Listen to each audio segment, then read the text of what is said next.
тестированию. Марта Розинская необычный сегодня наш презентер. Она автор нового учебника для подготовки к ЗНО, который был создан специально для Украины. Если вы помните, этот учебник называется Get 200. Марта сегодня будет делиться своим опытом, опытом учительства, опытом тренера, опытом экзаменатора, который не понаслышке, а изнутри очень хорошо понимает, как нужно готовить к экзаменам, и самое главное, что нужно знать учителю для того, чтобы эффективно спланировать свою работу по подготовке к тестированию. Марта видела нашу программу ЗНО, поэтому она очень хорошо понимает, из каких заданий состоит украинский тест.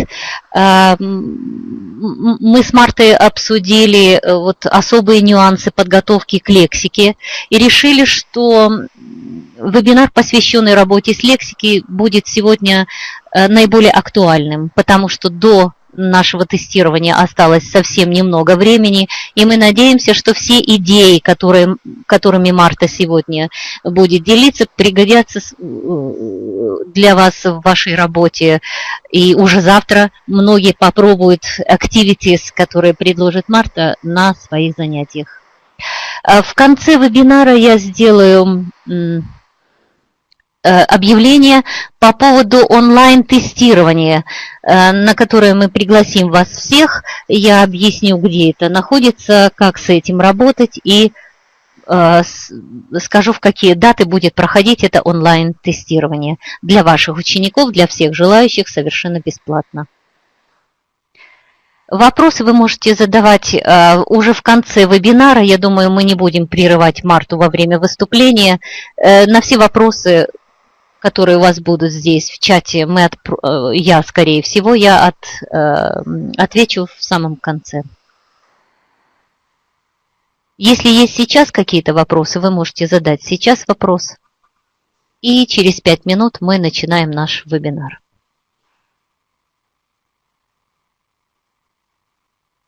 Марта права, очень приятно. География сегодня совершенно разнообразная. У нас присутствуют наши коллеги со всех уголков страны. И уже сегодня, уже на этот момент с нами 111 человек. Marta, I'm saying that there are 111 teachers with us by the moment. Yeah, can you see it? Yeah. What you're saying, I can understand your language. So. Yes, I know. I know. Very good indeed to be able to understand Ukrainian. Fantastic. Okay, you tell me when to start, yes? We're waiting until 3 o'clock, yes? You can start a bit earlier, I think, as soon as you feel. I don't know if because people are still joining us, so maybe we just wait, until Yes, 3 I o'clock. think, yes, for the last 4 minutes, yes. There are more and more people. Mm-hmm. That's fine. I think teachers are rushing from their lessons, yeah. The same in Poland, people finish at this time. Already. The same, yeah. Mm-hmm. Tel Aviv. Are you now in Kiev? Yes. Today in Kiev. Mm-hmm. And normally, where do you live? Where do you come from? In Kiev. Mm-hmm. Mm-hmm. I mean, normally we're traveling around the country with our seminars and meetings and yeah. And get to it. Pardon? Okay. I'm just saying that I hope that one day I can visit you in Ukraine and see you in person. Oh, hopefully, yeah. We'll discuss your idea of coming here in September. Maybe, yes, that would be good, yeah. Yeah. Why not? Hello, everybody. Yeah. Yep. Can I speak any louder? I can shout a little bit if you want. It's I don't know. Can you hear me well, everybody? Please, can you say yes or no? Because the sound is bad. People say the sound is not good. Some people can hear me fine, well. So what do you think is the problem that some people can't hear me? Hello. Sound good, yes, but perfect. Maybe depends on people's internet connection. Well, maybe, yeah. Mine is. I have a good connection. It shows me on the laptop, so I can speak louder, obviously, but you can hear me. Okay, lovely. Okay. Someone's perfect, someone's good, someone's, yeah. Technology, eh? Yeah. Okay. You were saying something about get to 100. What were you going to say? I have already told that you're the author of Get to 100 for Ukraine, and that you know our program, the program of our independent test, and you know the tasks, and you know the content, and you are quite aware of what problems teachers might face when preparing students to the test. Okay. Yes. So now I'm going to switch. Yeah, I'm going to switch off my mic. Okay. And you start, okay? Yeah. Okay. Yes, thank you. Okay. Hello, everybody. My name is Marta Rosinska. I come from Poland. I'm now in the middle of Poland talking to you, and I am so happy that we managed to arrange the time when I can give this webinar. It's a real honor and a pleasure to be able to talk to people from Ukraine. Seriously, it's a real pleasure. I hope that you will find my webinar useful to your work, and the ideas that I'm going to present are going to prove well, useful and enjoyable for your learners as well. We have agreed to talk about recycling vocabulary for a reason.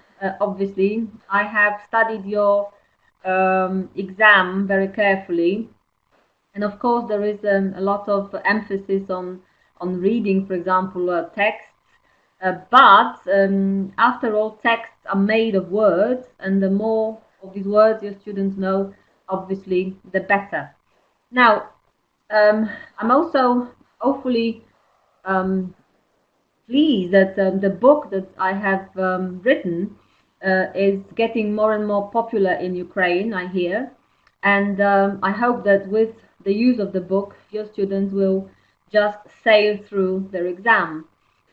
Some of the examples of my exercises will come from this book, and I hope that you will see the point that we had in mind when we were constructing the material and making it as relevant to teenage high school students as possible. Okay, so official hello, and lovely to be talking to people from Ukraine. Now, why vocabulary? Well, as I said, I looked at your exam, the official exam, and it struck me that it was even more lexical than the Polish exam, in fact. Obviously, we have very similar reading tasks, but our exam, I think, seems more grammatical than lexical. If you look at the slide now, you probably can recognize what it is, multiple choice, which is very much lexical.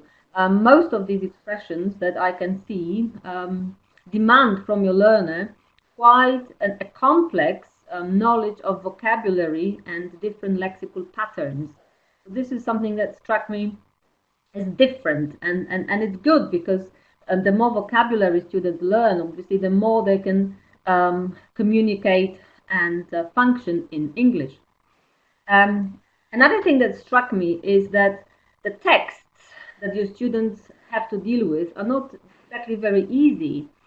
This is a fragment of one of the texts that your learners had to or will have to deal with in the exam. And when you look at how complex the vocabulary is, this is what actually amazed me, that there are quite a lot of words, expressions that I think are tough for learners to understand and to make sense of. Obviously, this is a reading task where they have to make sense of all of these words and structures and choose the correct answer. So there is plenty of lexis in your exam. So in a sense, it's difficult, but then well done, Ukraine, because the more lexis you put into your students' heads, obviously the better for them ultimately. So I hope we agree that it's a good way forward, although not the easiest task for the teachers to cope with. Now, my webinar is going to be, I hope, very practical, which I understand is what teachers want. But I'm going to begin with a very short introduction on how important it is to actually work harder on vocabulary, and why it is so important to recycle and then to retrieve vocabulary later on. Now, our memories, the stuff that we have in our heads, and how we remember things, is divided into two different categories, we may say.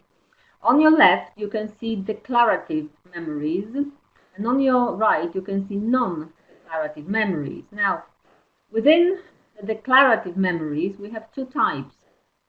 One is episodic, and one is semantic. On the right, you can see automatic. Now, let me give you an example. If I asked you a question, for example, what did you have for breakfast this morning?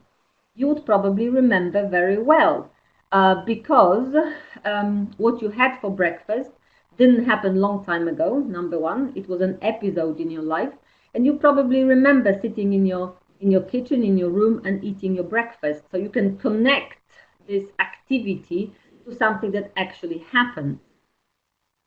Now, let's move on to the right-hand side. It's automatic. If I asked you if you remember how to ride a bike, how to swim, how to drive a car, you will say, yes, of course. It's part of my life. It is, because it's a memory that is automatic, kinetic. So you remember the action because simply it has been automatized.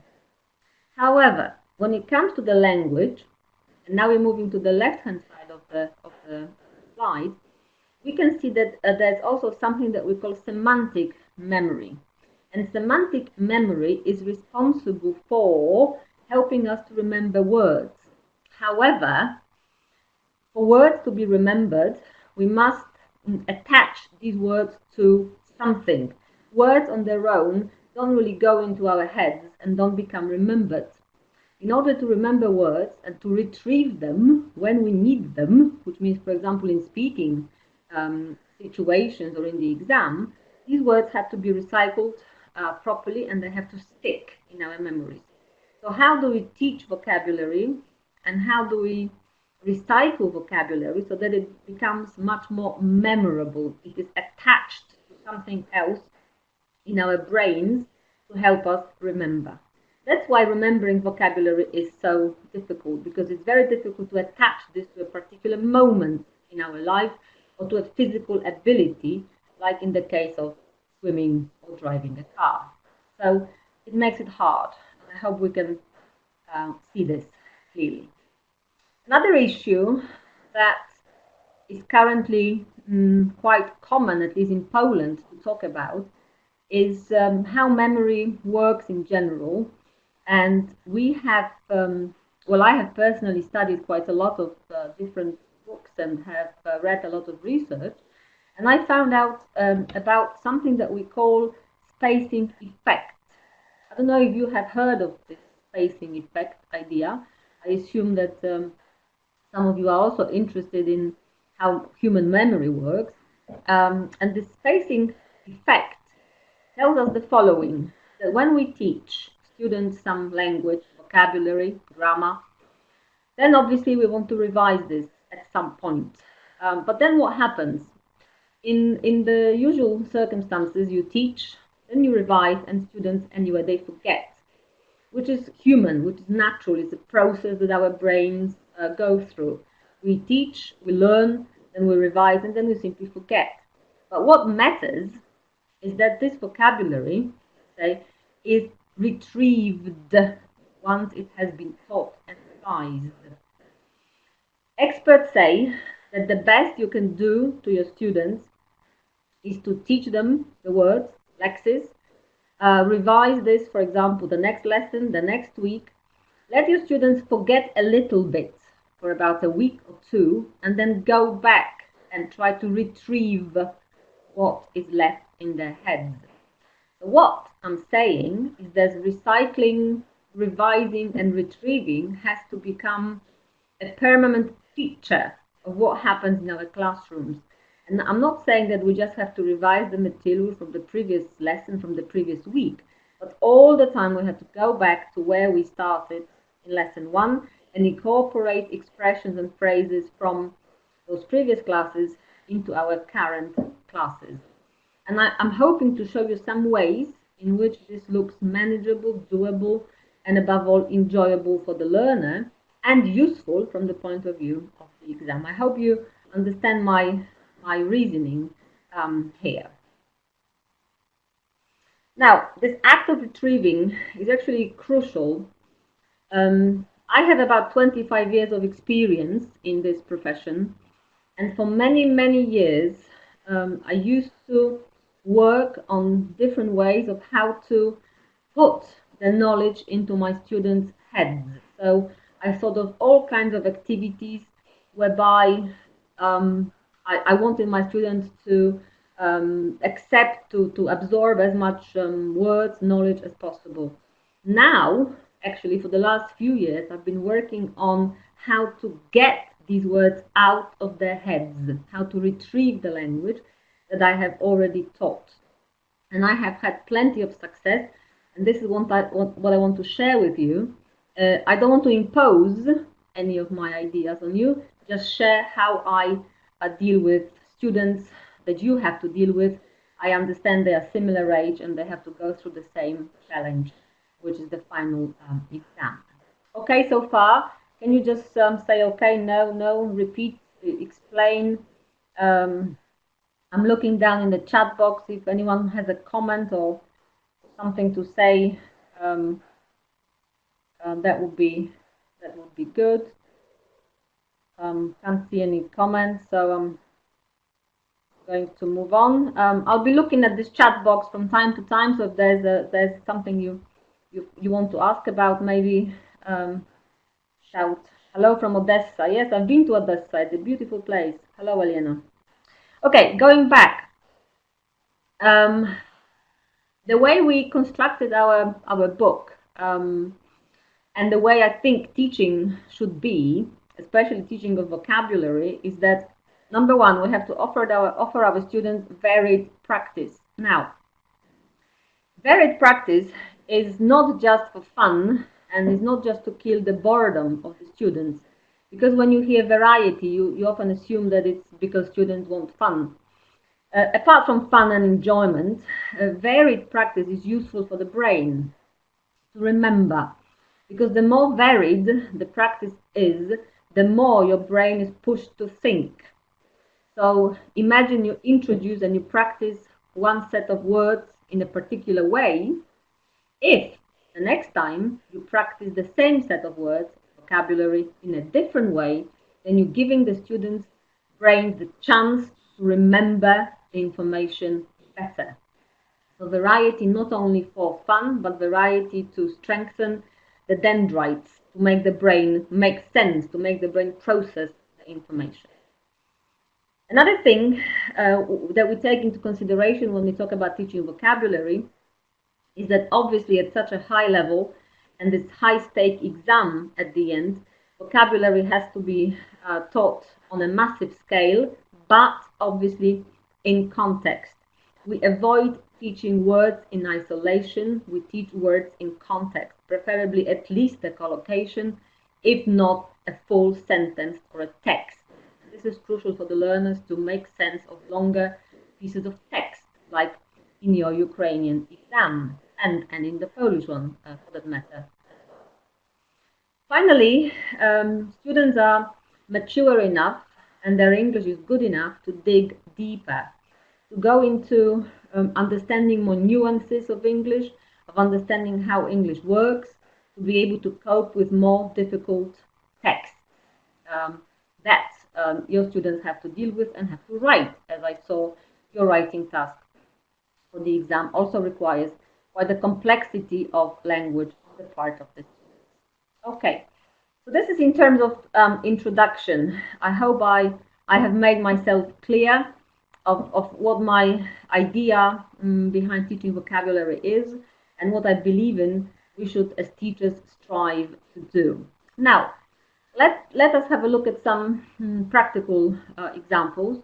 Now, when you look at, for example, the word list at the end of Get to 100, you will see that we try to put the words, not necessarily just individual words, but we try to group them in some kind of chunks and collocations, because obviously this is how we work with vocabulary these days. Now, what is important, if you remember, I talked about this deep processing a second ago. Deep processing has a number of aspects. Deep processing of vocabulary means you understand the word, but you also know how to use the word. You also know how formal or informal the expression is, and you know in which register you can use the expression. Deep processing also means that you know how you can use or find the equivalent of this expression in your own language. I'm sure you know that translation these days is back in fashion, and at least in Poland, we encourage teachers to work more often, more regularly on translating sentences and expressions and even whole short texts from Polish into English, English into Polish. That's why in our book we decided to include a number of different techniques and exercises to encourage your students to translate phrases from English into Ukrainian. It's not always so straightforward, and I think the more we can translate with ease, the more eventually we speak and write when we need to in the exam. So I hope you agree on this. Now, if you remember what I said about this massive contextualized approach, we always want the students to look at vocabulary, as in this slide, analyze, make sense of this, and then, let's say, translate into Ukrainian. But that's not enough. I want the students to be able to use these words, these phrases, in the context of a larger text. I noticed in your exam there is this very interesting task that we don't have in our Polish exam, where you have to complete the gaps with short expressions. They're not full sentences, but just short expressions. I think it's a great exercise that combines the knowledge of grammar, lexis, and also text cohesion. It's a tough exercise, but definitely what they want from your students is the ability to find words that suit a particular context. So we really have to work on creating context as often as possible for the students to be able to complete the task. Okay, now in the book you'll also find something that we call fish for words. Fish for words is when we encourage students to dig deeper into the text. Now, if you ask your students, oh, just read the text and find some interesting words and items, lexical items, perhaps your students, if you have ambitious, hardworking students, they will find something. But the point is that we are teachers and we know what words, lexical items are important from the point of view of their general knowledge of English and from the point of view of their success in the exam. So in these fish for words sections, we want the students to focus on what we believe are crucial items from the point of view of the exam. So we always, when there's some kind of reading or listening task, we want the students to go deeper, find more meanings, find more words, and work on them.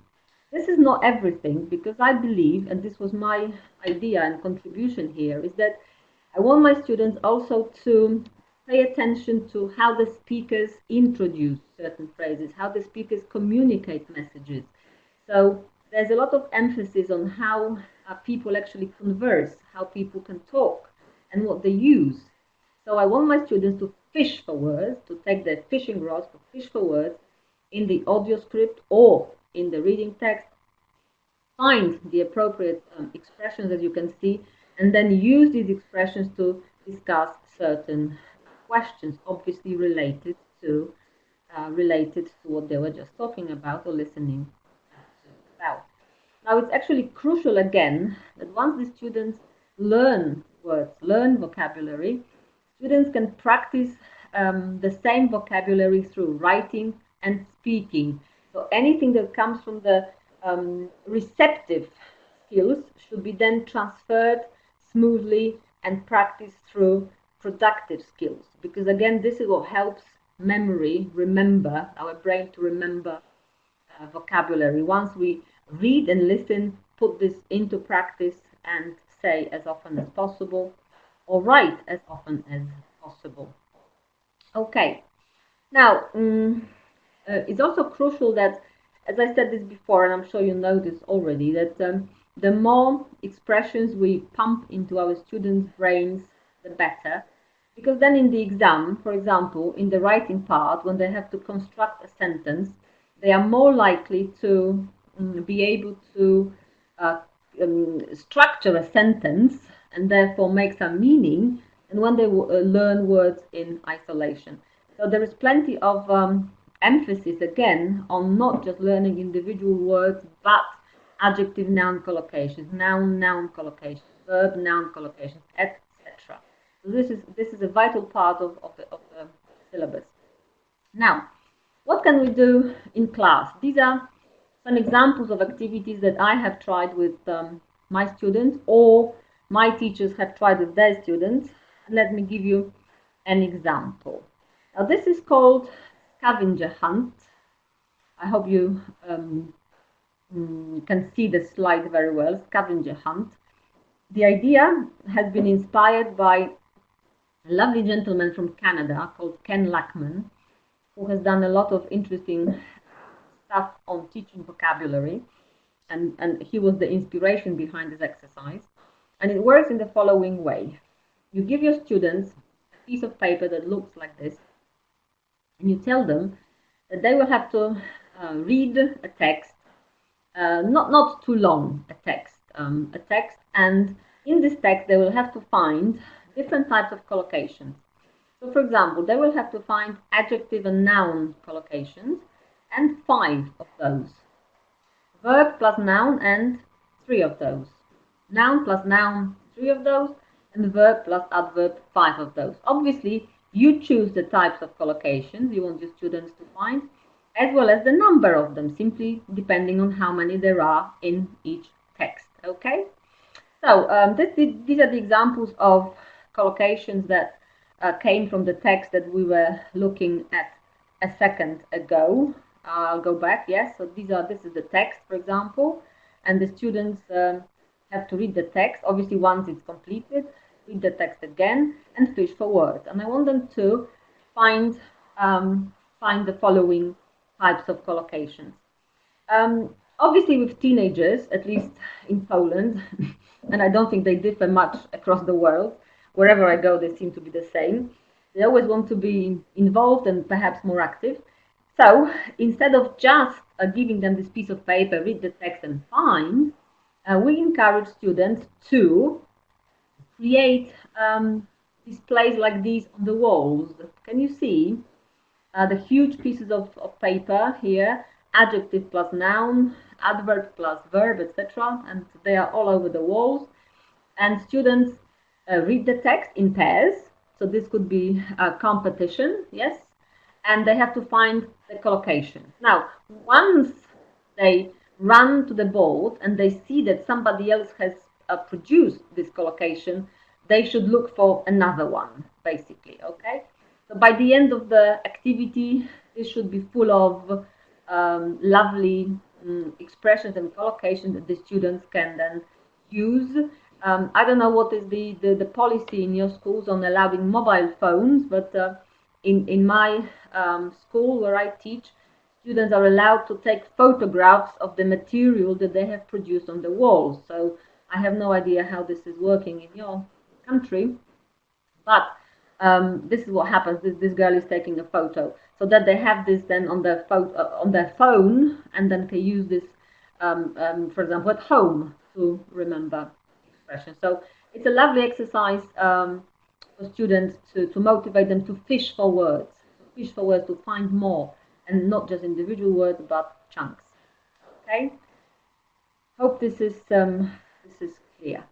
Now, a similar type of an activity, again, I try to use the walls in my classroom. I try to move the students, because in other lessons they just sit down and do very little. Language classes seem to be, at least in Poland, the most active, except for PE, obviously. So have a look at these pieces of paper. These different pieces of paper. It find two verbs in line 7. What does something mean? Find a synonym, find an antonym, find a translation, whatever takes your fancy, whatever your imagination helps you to create. And you put these individual slips of paper on the walls in your classroom, and you get your students to take a piece of paper and a pen and the text that they are working on, and as they walk around the classroom, obviously in different directions, not to cause any friction and problems, they look at the pieces of paper on the wall, and in the text they're trying to find the relevant expression and write it down on their piece of paper. So for example, find two verbs in line 7. I'm walking around the classroom with my pen and piece of paper. I found two verbs in line 7. I'm writing them down.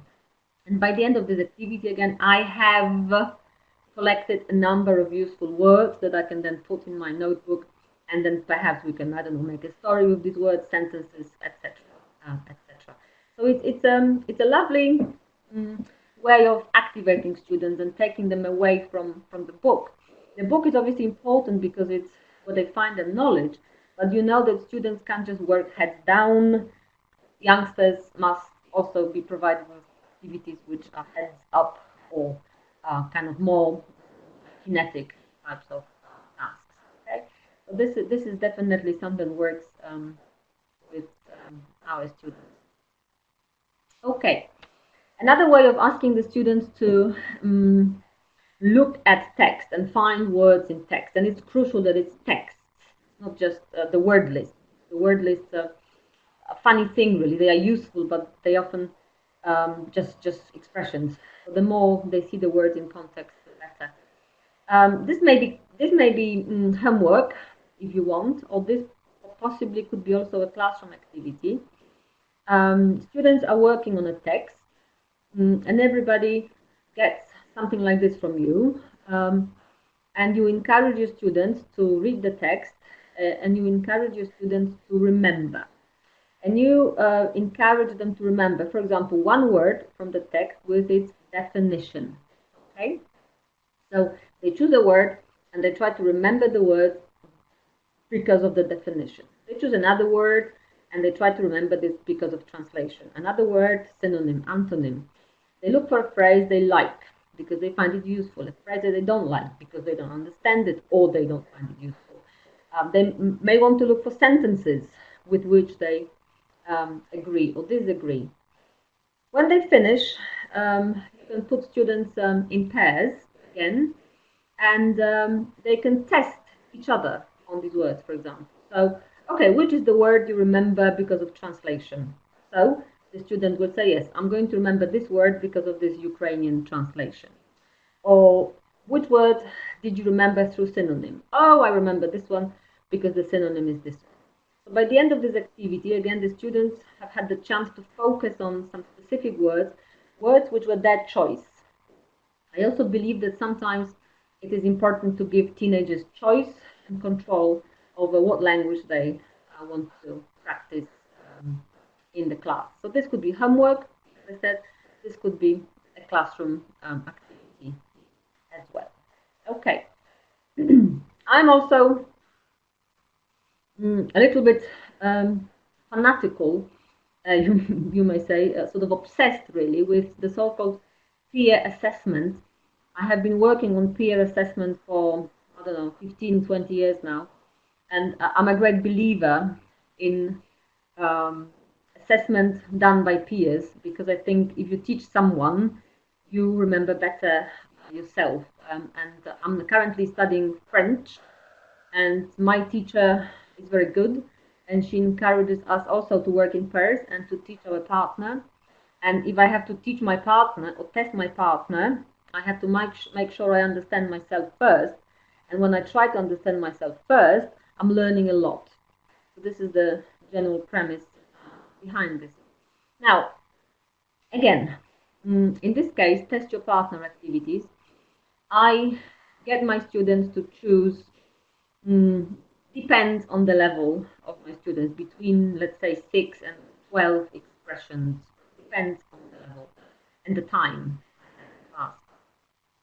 And I want my students to prepare a short test for their partner or partners, but I don't want them to waste time thinking of their own ideas of how am I going to test my friend, I don't know. So I give them ready-made templates, like the one on your left. So I tell them, okay, these are the beginnings you can use. So enumerate, for example. Enumerate 5 different verbs which mean this. Spell or pronounce, and you write the word. Draw. If there is something from the text, then the students can illustrate. Explain the difference between this word in the text and that word in the text. Yes. Use something in a sentence. Explain the meaning. Translate. Give a synonym. Create more words if it's word formation. Okay. And students select the categories which fit the vocabulary that they want to test their partner on. Prepare a short test and then work in pairs and test each other. I hope it's clear. If by the end of the session there are any questions, I shall obviously re-explain something. Perhaps I should also give you my email address, maybe, if anyone is interested to contact me for any further discussion on this. We have very limited time. I'll be more than happy to answer any of your queries or re-explain things if I'm not making myself clear because of the time. Okay, lovely. Right, another good activity that I use to recycle or retrieve vocabulary is called Noughts and Crosses, which I'm sure you have played before as well. It works fantastic as a warm-up in this case, and I tend to use it when I have covered a certain lexical topic. So, for example, I have covered the topic of media, mass media, one of the topics which is compulsory in our syllabus. And at the beginning of the class, I present students with something like this. So they have the first letters in each of the boxes. And I tell them, okay, can you make sure you know enough words beginning with these letters to do with mass media?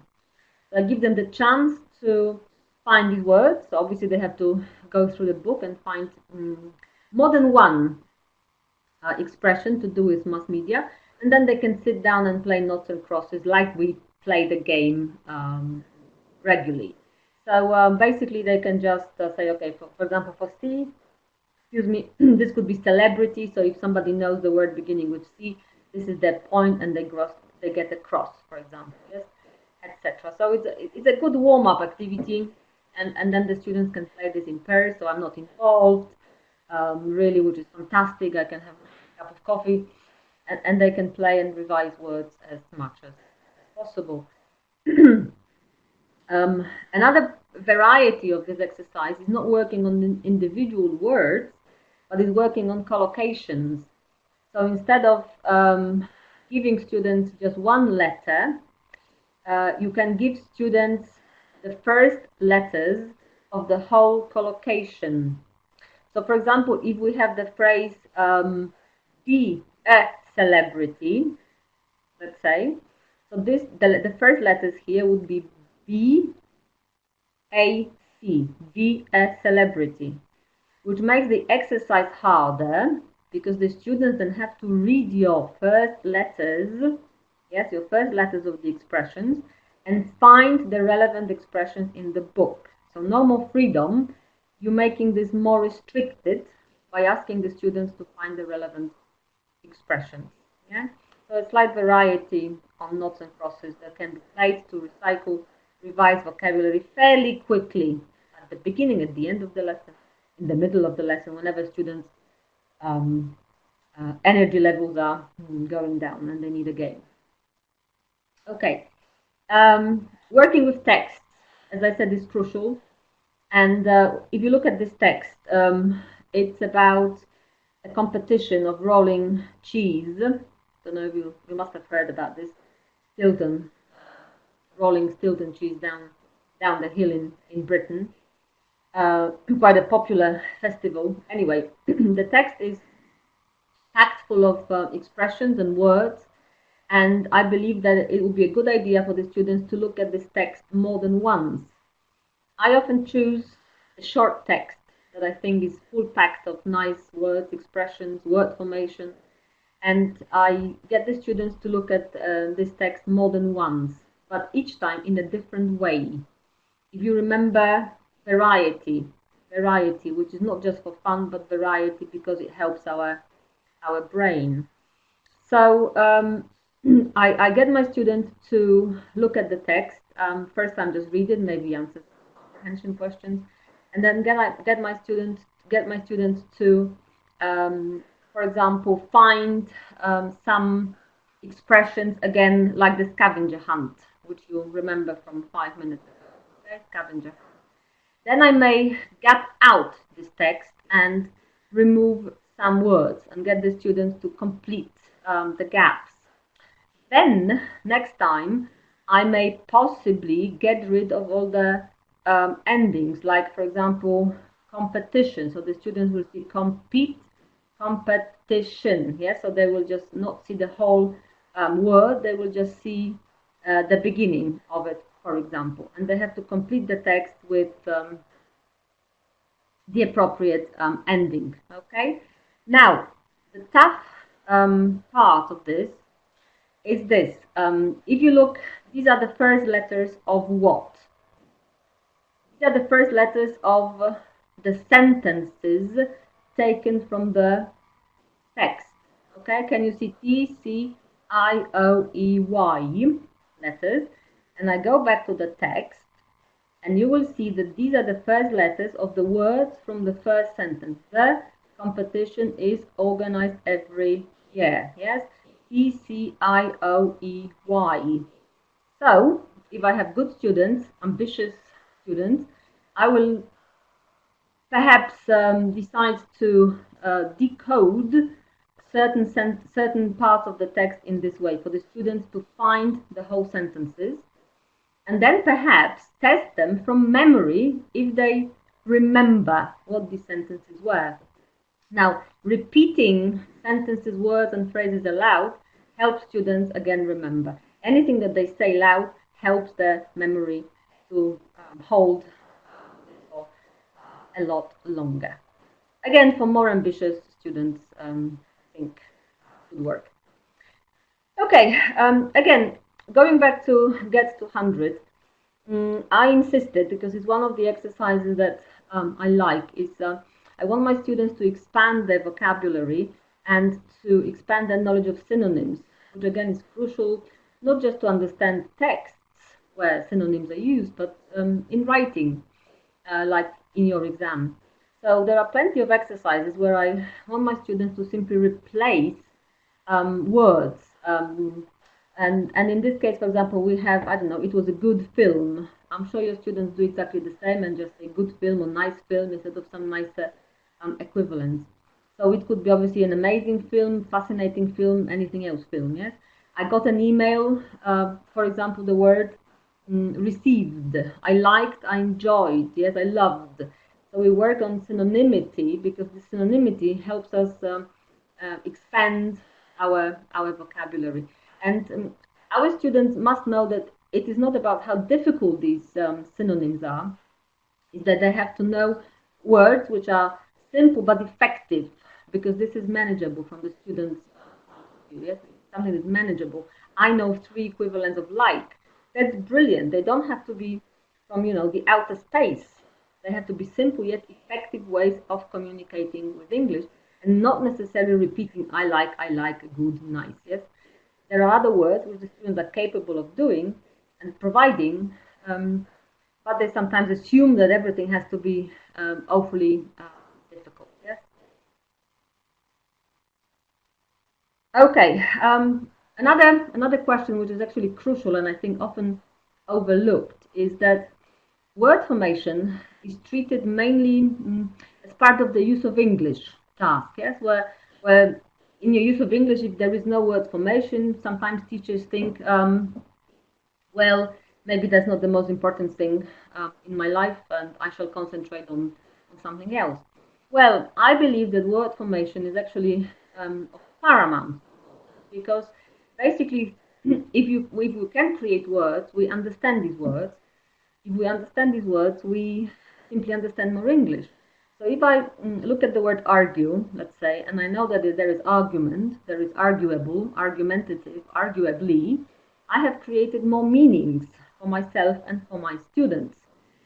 So when I read a text, for example, I won't stop to understand the word because I already know it, because my teacher took care and taught me a lot of word formation techniques and word formation patterns, we may say. Now let's have a look at the text, which I showed you at the beginning of the webinar. I hope you remember. It comes from your Ukrainian exam. Is a paragraph taken out from one of the reading tasks, if you can see. I would like you to read it quickly, if you don't mind.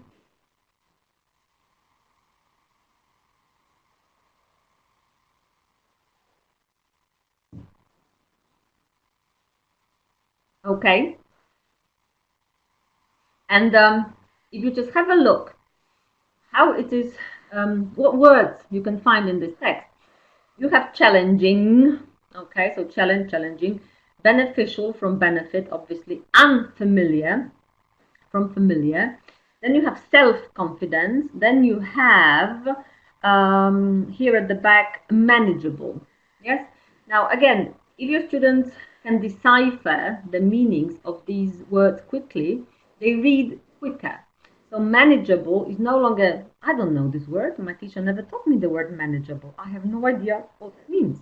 But they can see the ending able and they can make sense of the whole chunk. Sometimes these chunks are not as easy as manageable, yes? Although my students would often stop and say, what does it mean manageable, manageable?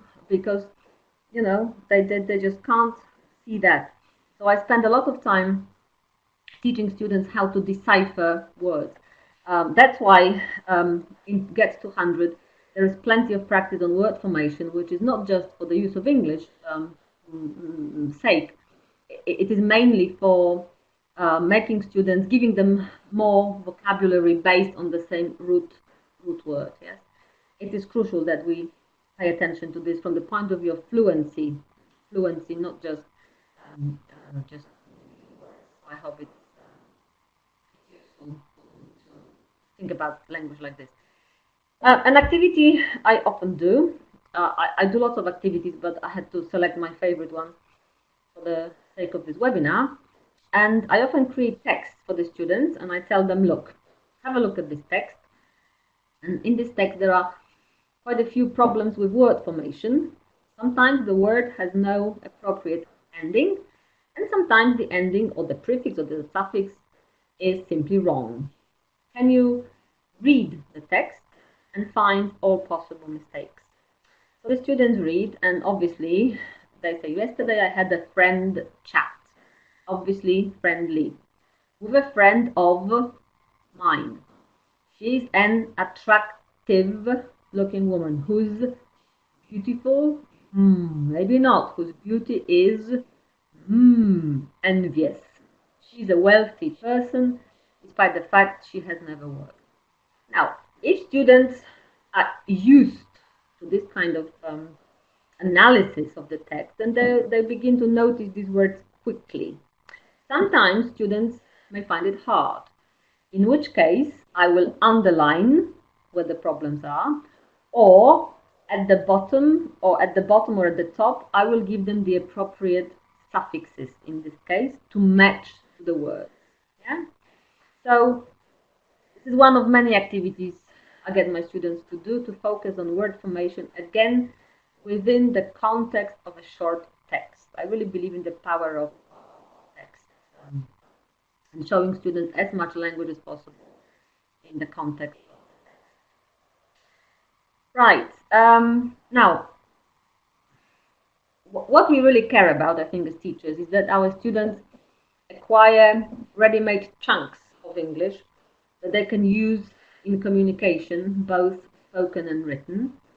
So in Get 200, we made a lot of effort to include all kinds of know your phrases, we call it, fixed expressions that the students can use to discuss things or to write about things. So this will be in the speaking and writing sections of the book. And if you have a look, here are expressions of advice, suggesting something to people in bold. So the students just need this chunk here and then complete with the information as they see fitted. Now, we are also crafty, aren't we, teachers?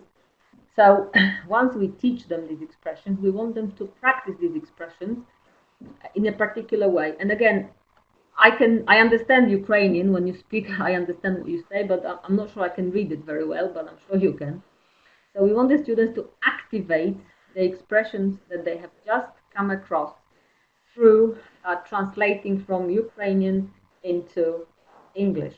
And as if you have a look, you will see that this is not any translation.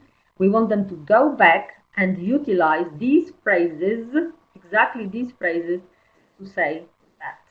So we want them to work across the systems. Yes, in this case, it's English to Ukrainian and back. So to activate the vocabulary through their own language, because this is what they do in the exam. They first of all think in their native language, and then they translate into English. And we need to teach them how to translate successfully, confidently, without false friends and all the problems that are associated with translation. So this is what happens, and I think it's crucial that we allow them to use their language, in your case Ukrainian, but to learn to translate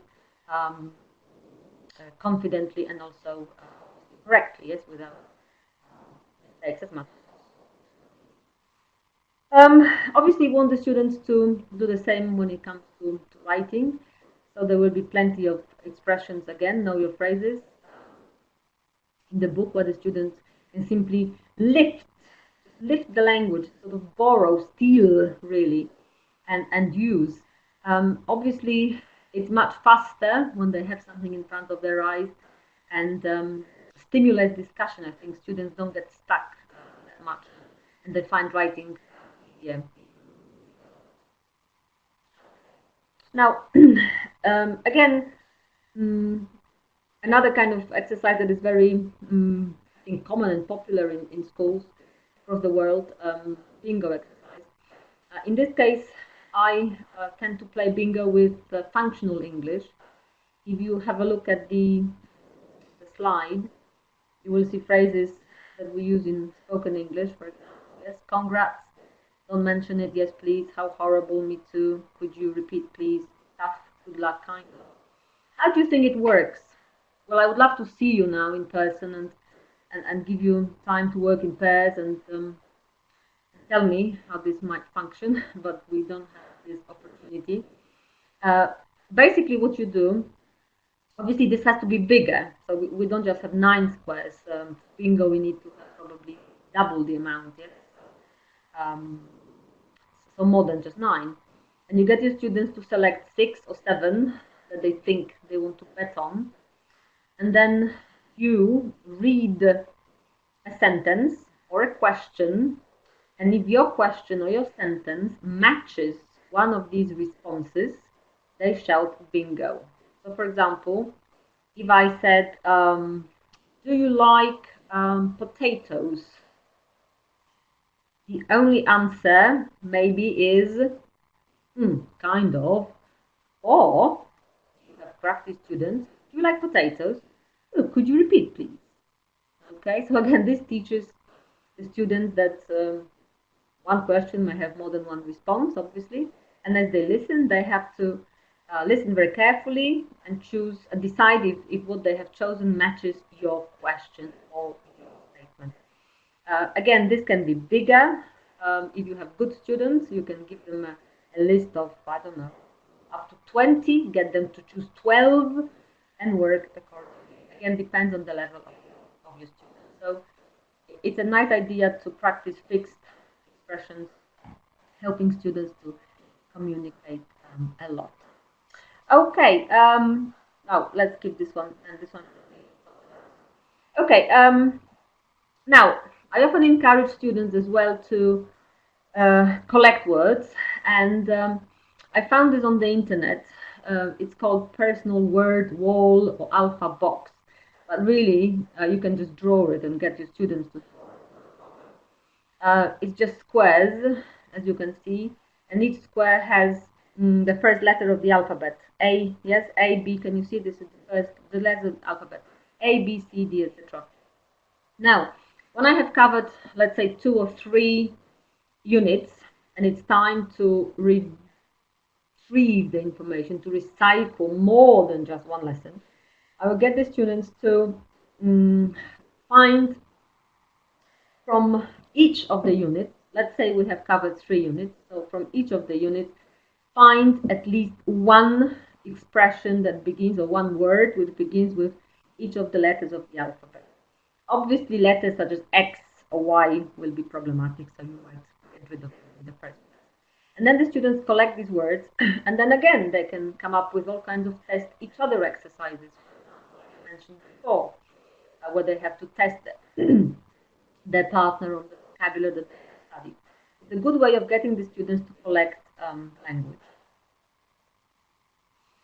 Another idea is that when I teach every lesson, there's one student in my class responsible for writing the most important words on slips of paper. So after each lesson, or most of the lessons, one student, let's say Tom, has to put the most important words on slips of paper, and then we put these slips of paper into the envelopes. Yeah, so this will be lesson 1, this will be lesson 2, lesson 3, and say lesson 4. So I will have a lovely selection of words. Now, it's usually me who chooses the words, which I think my students should learn, but with higher levels, I get my students to help me choose expressions that they find useful. So by the end of 4 lessons, I have 4 envelopes, which then I can use next week if I want.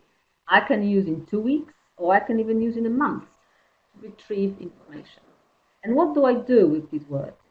I often mix them up, so I put some words from the blue envelope into the green one, then the green one into the yellow one into the red one.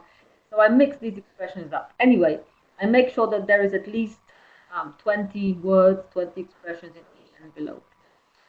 I bring them to class, and I said, students, it's time to revise vocabulary from before. I hope you remember some of these words. We'll see. I give each group one of the envelopes, and I get my students to do all kinds of activities with these words. Maybe I would want my students to pick up words on the walls, words which they don't remember. So find the words in the envelope and put them up on the wall, those that you don't remember. It's very good because then I can see what they don't remember. I may say, fine, my dear students, I want you to look at these words and group them, categorize them into any categories, maybe nouns, adjectives, verbs, or you can think of your own categories. That's fine. Maybe I don't have much time and I just say, okay, find 2, 3, 4 words and make nice sentences with them. Maybe make a short dialogue if I have more time. Maybe we can play Pictionary. Do you know how to play Pictionary? Where students have to draw things for the other team to guess what it is, for example. Or maybe if it's a speaking activity, I say, okay, I'd like you to choose 5 expressions that you're going to use in a conversation in a moment. I'm going to give you a question or a topic, and I'd like you to make sure you incorporate these words into your conversation. So These envelopes can be used in millions of ways. I can only show you a number of them because of the time we have. But maybe I'll come to the Ukraine and I'll have a chance to present. Okay. I also like when my students, I'm sorry for the Polish instructions here, because it comes from another book that I have published, or I have had published. Anyway, the example is in English. When we have created and collected enough vocabulary from, let's say, the last 3 weeks or a month, and it's time to retrieve the word again, I get my students to find words, in this case, adjectives, nouns, and sometimes verbs, to produce sentences where each word of the sentence begins with B. So both Barbara likes boots. These were the words that we studied. They added the name and they had a nice sentence.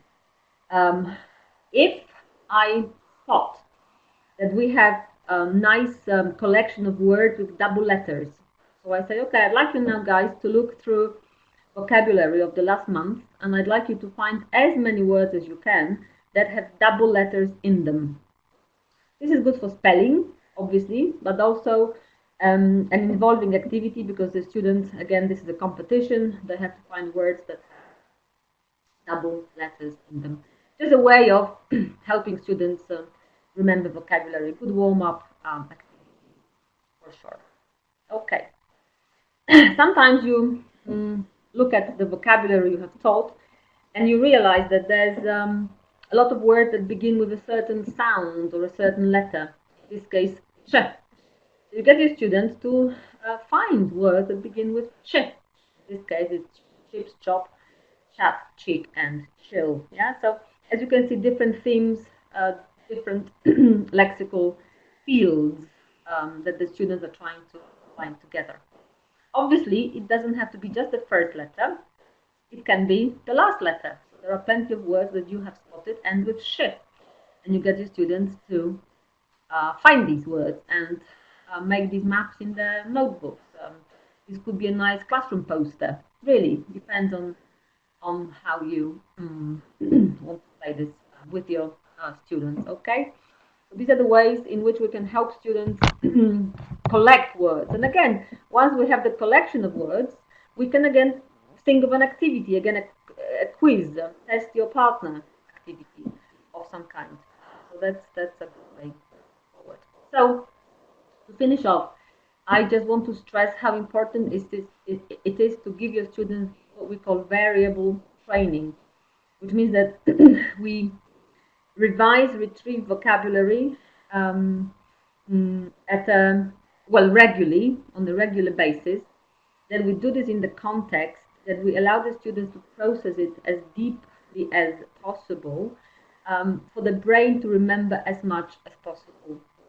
Again, because as teachers, we really have to do everything possible to make sure that our students' brains are switched on and ready to remember the information, but also encouraged to retrieve this information from their heads when necessary. Okay, so I hope your students, with a little of this help, will get as close as possible to 200. And thank you very much, my friends in Ukraine. I hope you found this at least half useful, and I'm really looking forward to seeing you maybe sometime in the future. I'm sorry I couldn't come in the spring, but I have too much to do here in Poland. So lovely talking to you, and thank you. I think Elena wants to... Yes. Marta, thank you very much. You can see that everyone who's participating in the webinar is saying thank you. Thanks a lot. Great ideas. So they're very practical, and I'm pretty sure everyone will try tomorrow something from your presentation. Thanks a lot. Speaking about your coming to Ukraine, yes, it's our future talk, and we'll hope that in September, somewhere in September, on Macmillan site in Ukraine, you can see that advertisement that Marta Rosinska is coming to Ukraine, and we'll invite all of you to visit our conference. Thank you, Marta. Thank you very much. Thank you very much. Thank you. Я хочу ответить на вопрос, который мелькал несколько раз в нашем чате. По поводу того, можно ли скачать презентацию, где можно ее увидеть и так далее, и так далее. Саму презентацию скачать будет невозможно, но вы сможете найти ее через несколько дней после нашего сегодняшнего вебинара на сайте macmillanukraine.com в разделе «Архив» и в разделе «Каталог» возле курса Get 200. Вы можете его пересматривать, ну, в общем-то, наслаждаться столько раз, сколько вам это будет интересно. Я говорила, что в конце я сделаю объявление по поводу онлайн-тестирования. Вот перед вами висит объявление, где сказано, что с 16 по 30 марта представительство Макмиллан приглашает всех желающих на бесплатное онлайн-тестирование в формате ЗНО 2017 года. Вся информация будет на сайте macmillanukraine.com. Наше тестирование посвящено курсу Get 200. Для того, чтобы вы лучше поняли, как составлены тесты к курсу, для того, чтобы вы поняли, из чего состоит курс с точки зрения заданий по нашей программе ЗНО, мы приглашаем всех учеников и учителей пройти наше тестирование. Посмотрите, пожалуйста, это скриншот нашей странички с сайта macmillanukraine.com, где в разделе тестирования ЗНО и ДПА вы увидите приглашение к участию в нашем тестировании. Вы увидите инструкции для учителя и для ученика. Пожалуйста, не игнорируйте, обязательно прочитайте все инструкции. И вам нужно будет зайти либо зарегистрироваться, если вы новый пользователь на нашем сайте, или войти в свой особистый кабинет, где вы найдете всю необходимую информацию для прохождения тестирования. Уважаемые коллеги, в своем кабинете вы увидите свой класс учеников, их результаты, и по окончании тестирования у вас будет возможность посмотреть, перечитать полностью тест с ключами для того, чтобы потом проанализировать результаты ваших учеников. В конце тестирования, через несколько дней после тестирования, мы проанализируем информацию, которая у нас останется по результатам прохождения, где ученики допустили ошибки, какие у нас типичные ошибки, с чем нам более всего нужно будет поработать и так далее, и так далее. Все эти рекомендации будут у нас на вебинаре в апреле месяце. Следите, пожалуйста, за анонсом. Сейчас на сайте, у нас в чате появится, ссылка на сертификат. Леночка, ссылка на сертификат, да. Эту форму нужно будет заполнить для того, чтобы получить сертификат. Спасибо всем огромное, удачи. И, пожалуйста, используйте самые лучшие идеи на ваших уроках для того, чтобы помочь нашим ученикам получить 200 баллов на тестировании. Всего хорошего и до новых встреч!